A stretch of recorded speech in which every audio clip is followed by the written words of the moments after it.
गोड ज्ञान नाही, विद्या नाही, ती घेण्याची गोडी नाही. बुद्धी असून चालत नाही, तयास म्हणावे का? ओळखलत का? म्या सावित्री, सावित्री ज्योतिराव फुले. सातारा जिल्ह्यातील खंडाळा तालुक्यातील नायगावच्या खंडोजी नेवसे पाटलांची मी कन्या.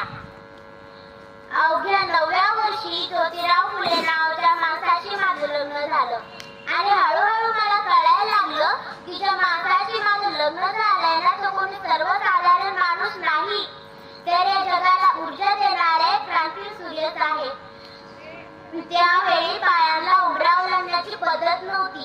बाईच्या जातीनं कसं आपण बरं, आपलं घर बरं आणि घरातली चूल, स्त्री पुरुष उच्च नीच असा लई भेदभाव होता. पण या सर्वांवर फक्त एकच उपाय होता, ते म्हणजे शिक्षण. शिक्षणाचा ध्यास हा एकच फुलोतेरावांच्या मनात.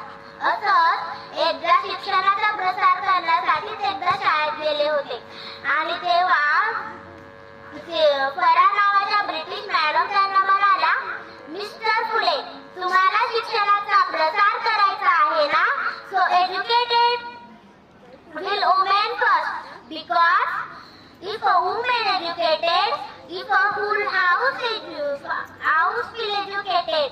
पण तुम्ही लोक वुमनला घराच्या बाहेरच पडू देत नाही. सो बॅड मिस्टर फुले. झालं त्याला माझ्याकडे पाटी पेन्सिल घेऊन आली, मला म्हणाले, सावित्री, आजपासून मी तुला शिकवणार. आणि झालं, सुरू झाला माझा अभ्यास.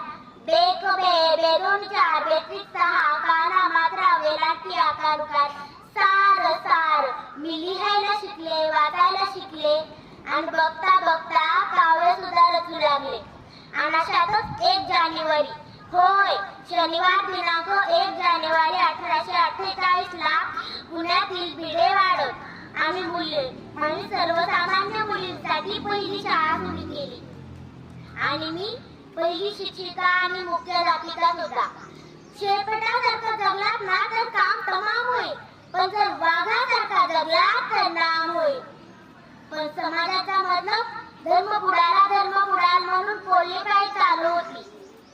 अहो, एखाद्या सामान्य माणसाने शिक्षण घेतल्यास कोणाचा धर्म बुडतो? इतका तक्रार दोषू शकतो का हा धर्म? धर्मासाठी माणूस का माणसासाठी धर्म असतो? शाळेत जाताना शेण फेकलं तरी मी सहन केलं, दगड फेकले तरी मी सहन केलं, शिव्या दिल्या चुकल्या तरी मी सहन केलं. पण आता माझ्या सहनशक्तीचा अंत झाला होता आणि अचानक एक गतिमान माझ्या समोर येतो आणि म्हणतो,